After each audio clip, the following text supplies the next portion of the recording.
पत्रकार साथियों का धन्यवाद देता हूं। मैं आज खिलवी कुशवाहा उनके परिवार के बीच में उनसे मैं मिलने आया हूं। आप लोगों के आने से पहले मुझे उनके पिता से बात सुनने को मिला, माता जी से मिला, दोनों भाइयों से मिला और परिवार के अन्य सदस्यों से बातचीत और मिलने का मुझे मौका मिला। बहुत दुखद घटना है और ऐसी घटना की जितनी निंदा की जाए वो कम है। हमारे आपके लिए और इस परिवार के लिए, जो लोग सामाजिक है, उनके लिए बहुत बड़ा दुख है। हमारा आपका दुख तो कम हो जाएगा, लेकिन इस परिवार का दुख कभी कम नहीं होगा। आज हम और आप लोग इनका दुख बांटने जरूर आएंगे, लेकिन रह करके और जब उन्हें याद आएगी अपनी बेटी की तो बहुत ही दुखी रहेंगे लोग। एक बेटी का जाना और उस बेटी का जो बहुत ही होनहार थी और जो घटना हुई है उसके लिए हम सभी दुखी हैं। भविष्य में ऐसी घटना कहीं न हो, किसी भी परिवार को ऐसा दुख देखने को न मिले, ऐसा दुख सहने को न मिले। हम इस परिवार की पूरी मदद करेंगे, कानूनी मदद करेंगे।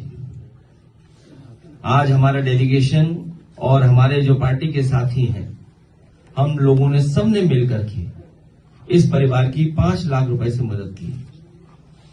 पैसा कोई बहुत बड़ी चीज नहीं है, लेकिन दुख में और इस परिवार का थोड़ा देखभाल हो जाएगी, इसलिए हम मदद कर रहे हैं। और भविष्य में मैं इनको कह करके जा रहा हूं, जब भी समाजवादी सरकार बनेगी हम इनकी और मदद करेंगे। और परिवार में अगर किसी को सरकारी नौकरी देनी पड़ेगी तो वो भी हम लोग सरकारी नौकरी देकर के इस परिवार का सम्मान करेंगे। कानून की बात है, बेटी ने, परिवार ने कई बार थाने को बताया, पुलिस कप्तान की जानकारी में लेकर के आए, व्यक्तिगत खुद बेटी गई और उसके बावजूद भी जो उसे न्याय मिलना चाहिए था वो न्याय नहीं मिला। और अंततः जो दोषी लोग थे उन्होंने जिस तरीके से बेरहमी से जान लिए, कभी हम लोग भूल नहीं सकते। उन्हें कड़ी से कड़ी लोगों, उन दोषी लोगों को कड़ी से कड़ी सजा मिले और ऐसे भी लोग जो उनका साथ दे रहे हैं इस जघन्य अपराध में, उनको भी सजा मिले। और अगर सरकार सोचती है कि निष्पक्ष हो सकती है तो इसकी हम मांग करते हैं, परिवार भी मांग करता है, सीबीआई जांच हो और इस परिवार को न्याय मिले। मैं इस परिवार के प्रति और परिवार के साथ हूं और सीबीआई की मैं मांग करता हूं। पत्र लिख करके भी सीबीआई की मांग करेंगे हम लोग। देना चाहता हूं 112 और 1090 या महिला हेल्प डेस्क और जन सुनवाई पोर्टल, ये तीनों अलग अलग हैं, लेकिन सरकार को मदद करनी है।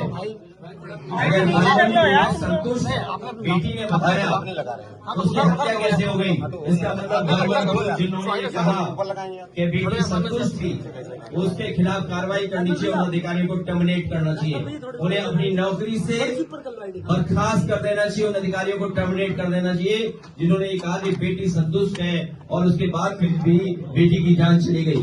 और ये घटना उत्तर प्रदेश में पहली नहीं हुई है। बताओ, गाजीपुर में पत्थर लेकर के निकल पड़े। अगर हम लोग विश्वकर्मा बेटी को न्याय दिलाने के लिए गए तो वर्चस्ववादी लोगों ने और जो लोग ताकतवर लोग हैं, समाज के जो ताकतवर लोग हैं, पैसे से ताकतवर हैं, सरकार के करीब हैं, उन्होंने क्या दंगा नहीं फैलाया, पत्थर नहीं चलाए क्या गाजीपुर में? पूरा पुलिस प्रशासन जानता है, वीडियो जानते हैं, पत्रकार साथी जानते हैं। अभी ये बातें खत्म नहीं हुई थी। आप देखिए प्रतापगढ़ में एक बेटी के साथ क्या हुआ, उसकी जान चली गई, उसके लटका दिया गया पेड़ से। और उसके बगल में फतेहपुर जिला है, उस जिले में भी एक महिला मौर्य बेटी शिकायत किया उन्होंने कि वर्चस्ववादी लोगों ने उसके साथ क्या घटना कर दी। और अगर हम आंकड़े निकालते हैं तो सबसे ज्यादा महिलाओं और बेटियों के साथ अगर कहीं अन्याय हो रहा है तो उत्तर प्रदेश में हो रहा है।